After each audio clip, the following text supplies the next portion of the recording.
नमस्कार मित्रों, जय समाजवाद, जय समाजवाद।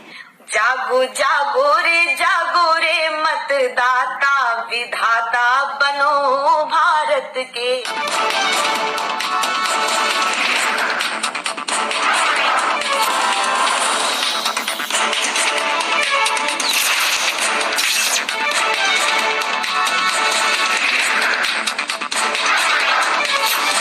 मित्रों, मीडिया में खबरें बड़ी तेज हैं कि समाजवादी पार्टी ने उत्तर प्रदेश और राष्ट्रीय कार्यकारिणी को भंग कर दिया, प्रदेश अध्यक्ष को छोड़ करके। अब इसका क्या परिणाम होगा, क्यों ऐसा हुआ, कौन सा रिन्यूअल होने जा रहा है, इसके कितने सुंदर परिणाम हो सकते हैं या नहीं हो सकते, ये सारी चीज़ें गॉसिप का विषय बन चुकी सोशल मीडिया से लेके मेन स्ट्रीम मीडिया में। अब आपको हम बताते हैं कि न्यूज़ पावर क्या सोचता है। लोगों का कहना है कि प्रदेश अध्यक्ष का पद एक ऐसा पद है, क्योंकि यह पार्टी एक क्षेत्रीय पार्टी के रूप में अभी भी है, इसलिए प्रदेश अध्यक्ष का बदलना और व्यक्तिगत रिश्तों के कारणों से शायद उचित नहीं है। मगर न्यूज़ पावर क्या सोचता है, यह हम आपको बताएंगे।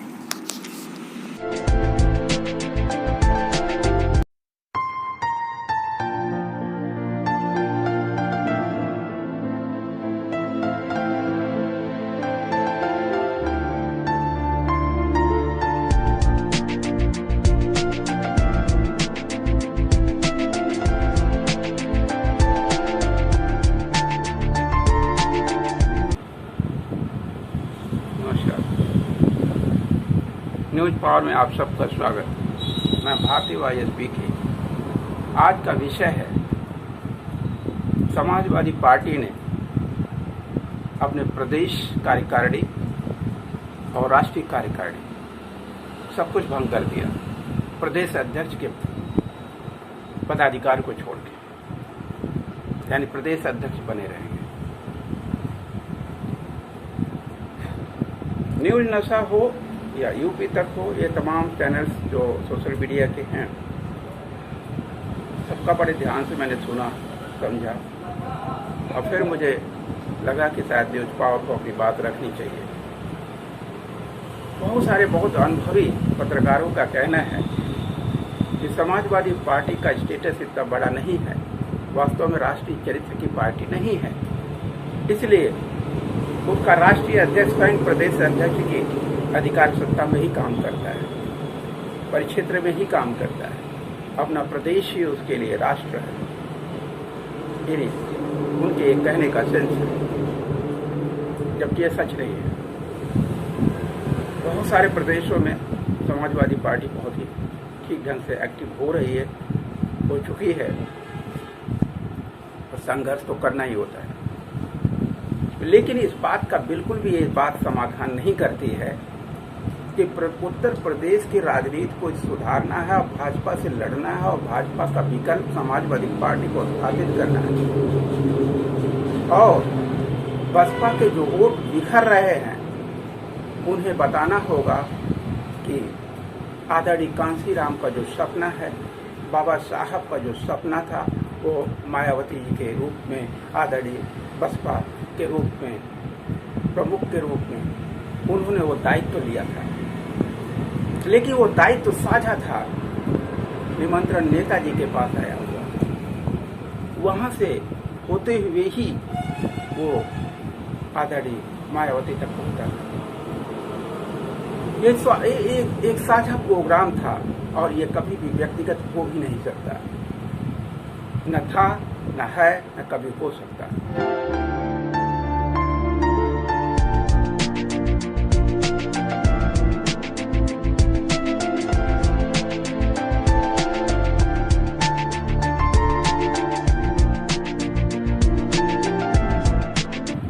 इसलिए समाजवादी पार्टी के कंधों पर 2022 के चुनाव में भी यह दायित्व था कि एसटी, एससी, ओबीसी, माइनॉरिटीज किसी पार्टी की विरासत नहीं, बल्कि मुद्दों की विरासत, विकास की विरासत, भारतीय बहुजन समाज के विकास और न्यायिक स्वराज की मांग को न्याय दिलाने की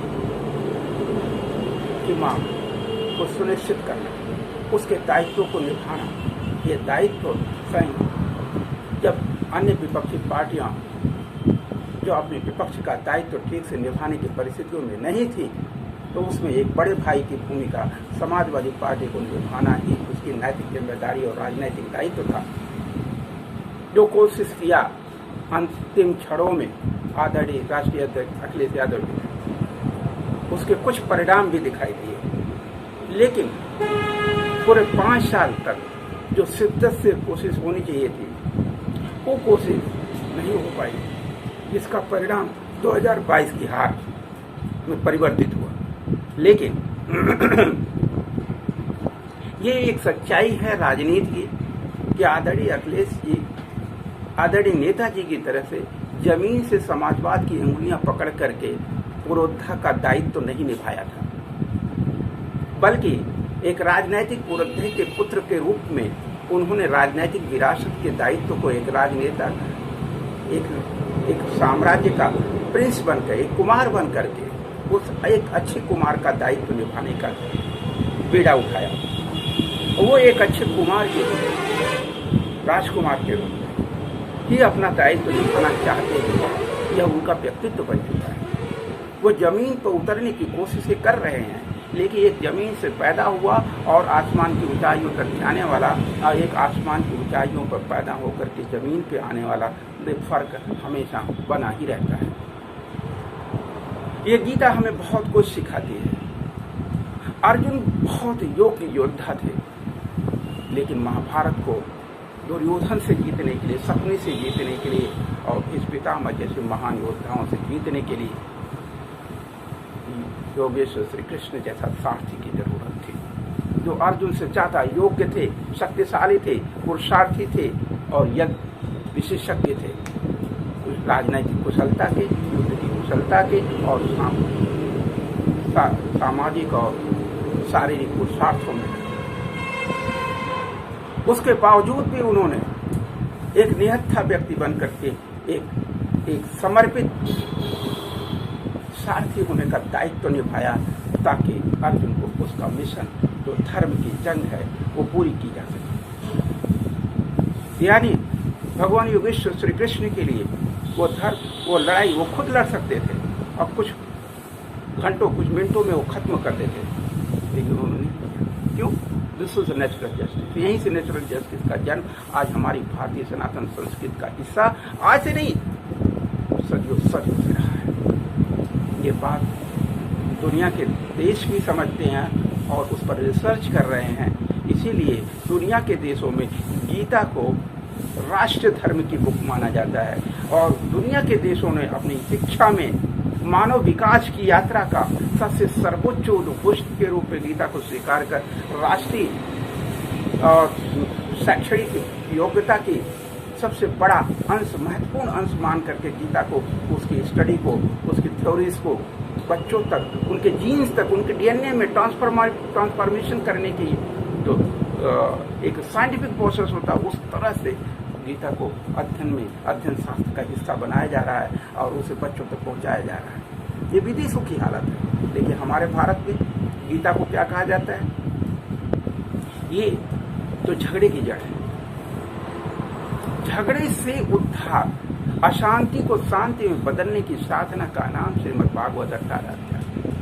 आज उसी 18 अध्याय के एक चैप्टर का ही और उस चैप्टर का एक श्लोक ही इस बात का जवाब है कि जो लोग ये कह रहे हैं कि उत्तर प्रदेश में अखिलेश जी तो खुद प्रदेश अध्यक्ष है, उन्हें राष्ट्रीय अध्यक्ष तो सिर्फ कहा जाता है, लेकिन संभालना तो सिर्फ अपना प्रदेश ही है, इसलिए वो अपना प्रदेश अध्यक्ष नहीं बदलना चाहते।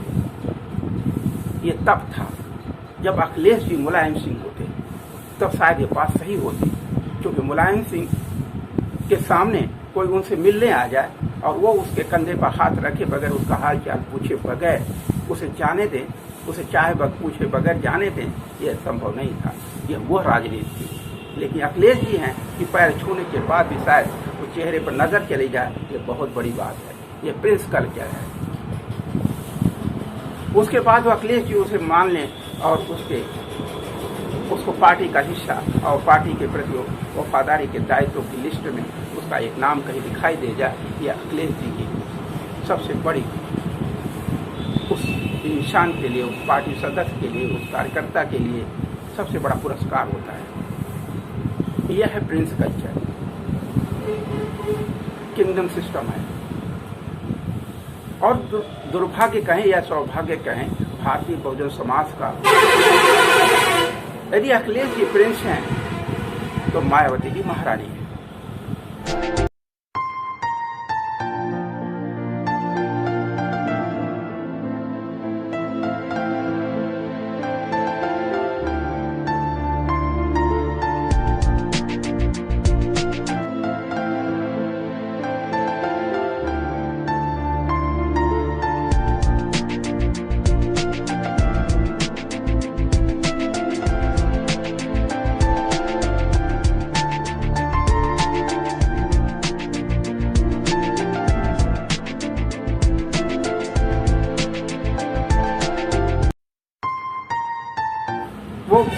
वो भी डिक्टेटर किस्म के, उनके सामने तो हिटलर भी छोटा है, हिटलर का व्यक्तित्व भी बौना है।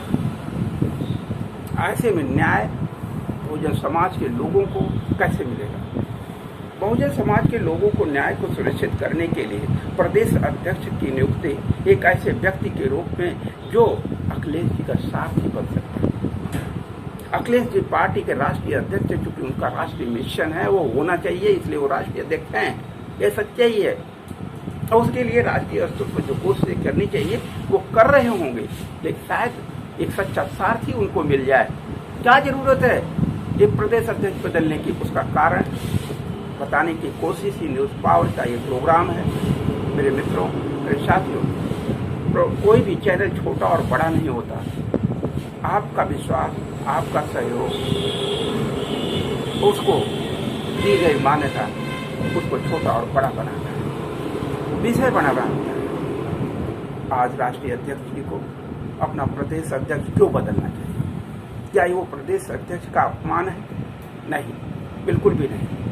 हर व्यक्ति हर कार्य के लिए नहीं होता, यह स्वयं गीता कहती है कि हर व्यक्ति का अपना एक मिशन होता है, उसकी जिंदगी का एक दायित्व होता है और वो उसे उस कार्य के लिए सक्षम होता है। निश्चित रूप से ये व्यक्तिगत लगावों के रिश्तों से ऊपर होना चाहिए, क्योंकि वो राष्ट्रीय चरित्र में इस पार्टी को स्थापित करना है, पार्टी के दायित्वों और कार्यों को निष्पादित करना है जमीन तक, तो उस कार्य को करने वाली मशीनरी को, सिस्टम को डेवलप करना पड़ेगा। व्यक्ति के साथ लोभ और मोह विनाश का रास्ता हो सकता है और कुछ नहीं हो सकता। इसलिए मोह के आधार पर, लोभ के आधार पर किसी अटैचमेंट हमेशा भी संस्थानिक व्यवस्थाओं का दुश्मन रहा है। पारदर्शिता न्याय के साथ और संस्थान के साथ और संस्थान के दायित्वों के पास बहुत बड़ी प्राथमिकता होनी चाहिए, तभी वो संस्थान अपने मिशन के लक्ष्य तक पहुंच सकता है। यही है समाजवादी पार्टी का मिशन। क्या है समाजवादी पार्टी का मिशन? भारत के बहुसंख्यक बहुजन समाज को न्याय जो आज 75 साल की आज़ादी में सुनिश्चित नहीं किया जा सकता, free education, free medical facility, free रोजगार, निःशुल्क रोजगार की सुविधा देने के बजाय रोजगार को ही खत्म कर दिया गया, आरक्षण की व्यवस्थाओं को अपाहिज बना दिया गया।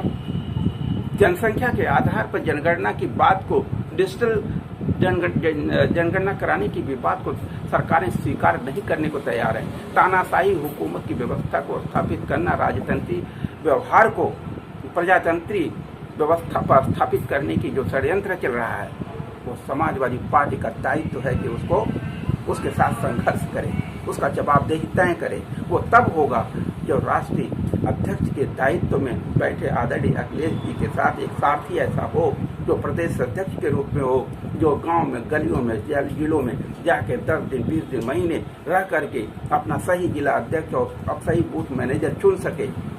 बूथ प्रबंधक और जिला अध्यक्ष के बीच में वास्तव में ट्यूनिंग किस तरह की है, इस सारी चीजों को क्वालिटेटिव क्वांटिटी के साथ, सिर्फ क्वांटिटी के साथ नहीं, क्वालिटेटिव क्वांटिटी के साथ उसका प्रॉपर मैनेजमेंट की एक साधना है। यह कोई एक दिन के का कोई खिलवाड़ नहीं है। भाजपा जैसे जिसकी आरएसएस का एक विंग काम करता है जमीन पर, एक स्ट्रक्चर डेवलप है। इसके रूप में शिशुशाला के रूप में, शिशु मंदिर के रूप में वहां पर शाखाएं लगाए जा रही हैं। रोज लोगों को माइंड वॉश किया जा रहा है।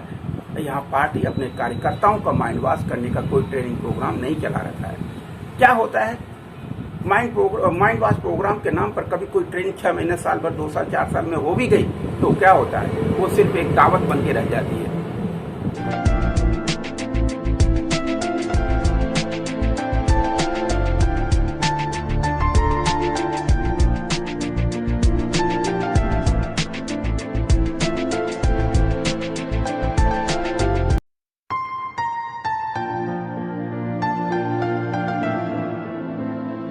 इनके पास कोई ट्रेनर तक नहीं है, एक माइंड वॉश प्रोग्राम का संचालक नहीं है।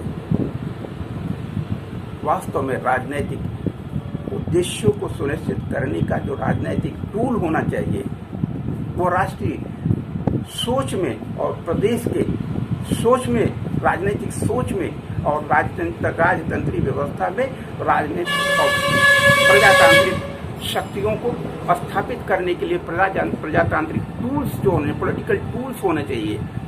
Those tools are needed. Why last भाई आज तक 35 साल के समाजवादी राजनीति में वो टूल्स नहीं क्रिएट किए जा सके।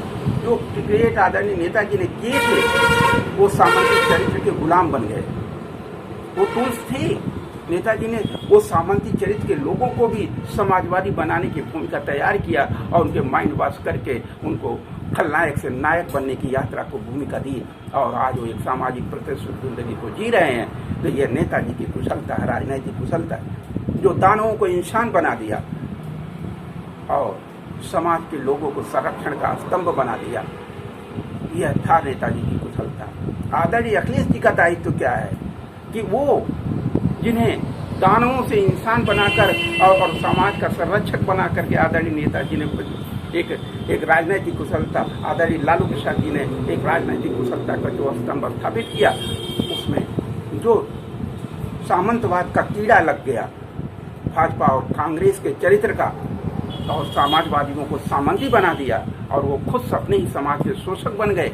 उस चरित्र में घुसा हुआ सामंती डीएनए को, सामंती वायरस को, उस वायरस को डिलीट करने का एक सॉफ्टवेयर चलाना है। अच्छा,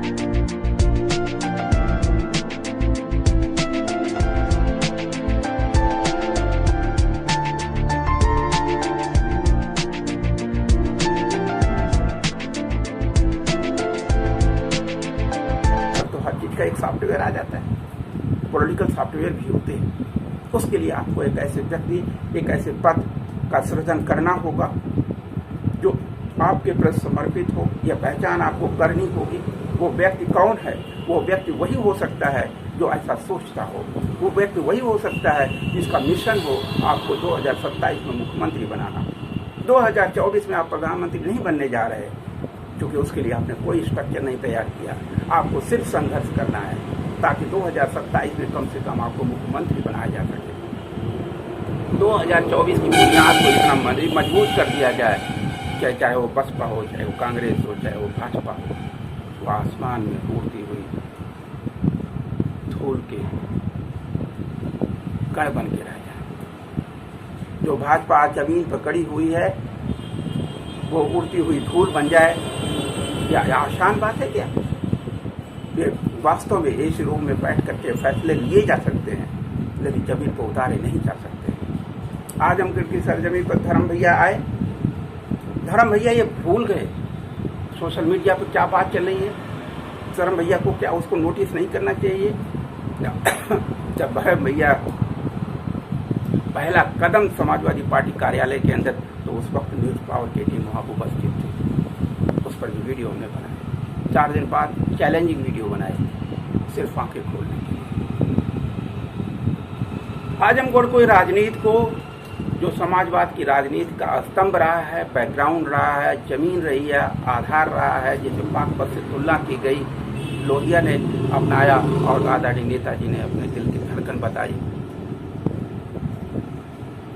तो उसे जमीन पर उतारने का दायित्व तो सिर्फ अखिलेश को है, अपने ब्रेन सिस्टम से है। वो चूँकि वो प्रिंस बन करके ही रहना चाहते हैं, तो उनका उसमें भी ये उत्तर प्रदेश की जनता अपने प्रिंस का सम्मान करती है, उसे स्वीकार करती है, अपने प्रिंस को ये सलाह देती है, ये मांग करती है कि हे प्रिंस, आप यशस्वी बने, दीर्घायु बने, आपके भारतीय बहुजन स्वराज की जो मांग है उसको समझते हैं और जिस विद्वत्ता के साथ आप रखते हैं वो योग्यता आपकी बनी रहे, आप अपने नेतृत्व की क्षमता के लिए बने रहें।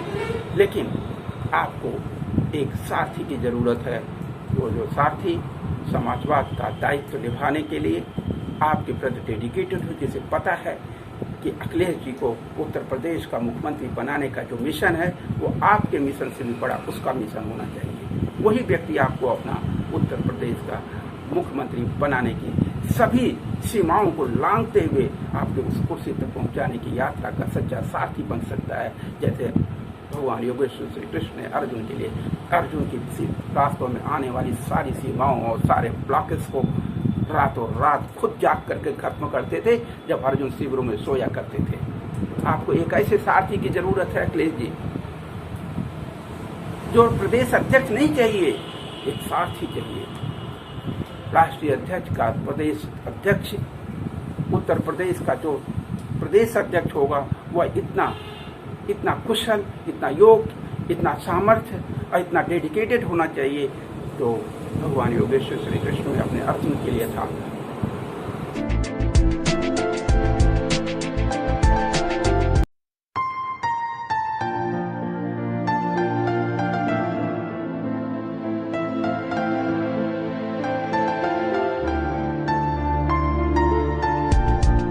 ये किसमें है?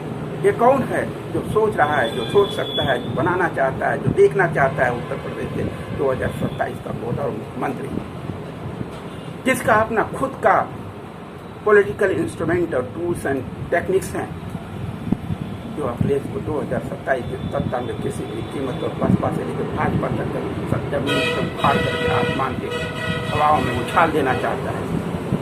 उस एनर्जी, उस ऊर्जा, उस शक्ति को आपको पहचानना ही होगा। वही आपका अपना साथी है। दुर्भाग्य है कि आप उससे मिलने को तैयार नहीं। उसमें न जाने कितने हजार लोग जब आपसे मिलने आते हैं तो आप प्रेस कल्चर के चलते आंधी की तरह निकलते हैं और तूफान की तरह गाड़ी में बैठ जाते हैं। इस कल्चर को बदलना होगा। इस प्रेस कल्चर पर थोड़ी सी कंट्रोल तो आपको करनी होगी। मुबारक हो आपको, आप प्रिंस हैं। पूरे उत्तर प्रदेश को लोगों पे एक गर्व है, आदरणीय नेताजी का टीयर में इतना योग्य और सामर्थ्य पुरुषार्थी है, लेकिन जनता का अपमान करिए।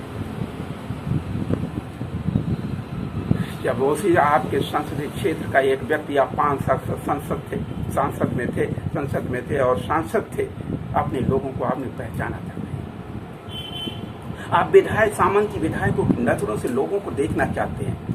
ऐसे चश्मे वाली सिस्टम राजनीति के प्रजातंत्र को सिर्फ खोखला कर सकती है, दीमक की तरह खत्म कर सकती है और प्रजातंत्र को जमीन की हकीकत में उसके न्यायिक स्वराज की बुनियादी जरूरतों को पूरा नहीं करा सकती। और जैसे आज तक, पता है आपको, क्या आपको कभी इस बात पर तकलीफ होती है? क्या आपने कभी रिसर्च किया? आज पूरे भारत में लगभग 6 करोड़ मुकदमे पेंडिंग हैं। उसमें सफर करने वाले कौन से लोग? वही आपका बहुजन समाज के लोग, जो निचली अदालतों से लेकर उच्चतम न्यायालय तक सफर कर रहे हैं। तो सिर्फ 5 से लेकर 2% लोग ही इन मुकदमों में भी वो फॉरवर्ड क्लास के लोग हैं, जो बहुत ही हाई टूल्स एंड टेक्निक्स के टेक्निकल इश्यूज पर लीगल फाइटिंग कर रहे हैं। लेकिन एक भाई अपने चाचा का मर्डर कर दिया, सालों साल तक मुकदमा चलता रहेगा। एक भाई अपने भाई की जमीन हड़प रहा है। बाप अपने बेटे को उसकी हक नहीं देना चाहता। बेटा अपने हक से मांगते मांगते अपने बाप का हत्यारा बन जाता है। एक बेटा अपने माँ से अपना हक मांगते मांगते अपनी माँ का हत्यारा बन जाता है।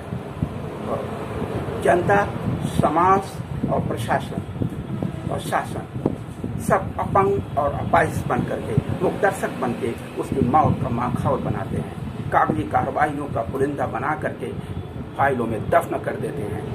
लेकिन वो बेटा नहीं वापस चाहता, वो भाई नहीं आपको वापस चाहता। जो खरबों रुपए की प्रॉपर्टी प्रकृति ने जिसको निर्माण में खर्च किया था, एक व्यक्ति को बनाने में प्रकृति खर्चा जो करती है उसकी कैलकुलेशन पैसों से नहीं की जा सकती। एक व्यक्ति के निर्माण में प्रकृति का योगदान सर्वोच्च होता है। हम जिस व्यक्ति को अपना भाई, चाचा, काका, मामा कहकर अपना अधिकार समझते हैं वो वास्तव में प्रकृति की संपत्ति होता है। उसे मरने का अधिकार से प्रकृति ही दे सकती है, क्योंकि वह वास्तव में प्रकृति का ही पुत्र है, पिता है, भाई है, चाचा है। उसकी परमिशन के बगैर वो जा नहीं सकता, लेकिन जाता है, क्योंकि प्रकृति ने ऐसी व्यवस्थाओं का डेलीगेशन सिस्टम भी बनाया है, जिसका दायित्व लोग डेलीगेटेड लोग अपने दायित्वों को जब नहीं निभाते तो ऐसी अनहोनी प्राकृतिक घटनाएं भी घटित होती है और समाज त्राहिमाम करने लगता है। समाजवादी पार्टी इसी तरह से त्राहिमाम की परिस्थितियों में पैदा कर चुकी है अपने आम कार्यकर्ताओं के लिए। उसके नेता जिनको दानव से, राक्षस से देवता बनाने का दायित्व स्वयं नेताजी ने लिया था और उनकी माइंड वॉश पॉलिसी और ट्रेनिंग के थ्रू उनको समझाया, सिखाया, पढ़ाया और उन्हें समाजवाद का रास्ता दिखाया, शांति, धैर्य और साहस का रास्ता दिखाया और उन्हें नेता बना दिया। अब अखिलेश जी, उनके अंदर जन्मा हुआ सामंती चरित्र जो भाजपा और कांग्रेस की देन है, सिर्फ उस पर एक सॉफ्टवेयर चला करके आपको उसको सुंदर, सच्चा समाजवादी बनाना था, लेकिन वो आप नहीं कर पाए पिछले 12 साल। इसलिए आपको एक ऐसे प्रदेश अध्यक्ष की जरूरत है जो आपका सच्चा साथी बनकर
क्या हार में, क्या जीत में, किंचित नहीं भयभीत मैं, संघर्ष पथ पर जो मिले यह भी सही वह भी सही।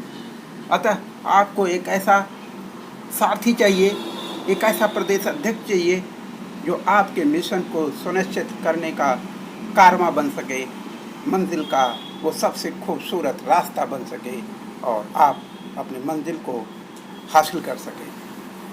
यदि हमारी वार्ता सच्चे समाजवाद की सच्ची बुनियादों पर हो रही, आपको वो बात आपके मन तक पहुंचती है और आप सच्चे समाजवाद के सच्चे शुभचिंतक हैं, तो अपने विचार जरूर रखिए और हमारे सारथी बनिए, हमको सपोर्ट दीजिए, आशीर्वाद दीजिए।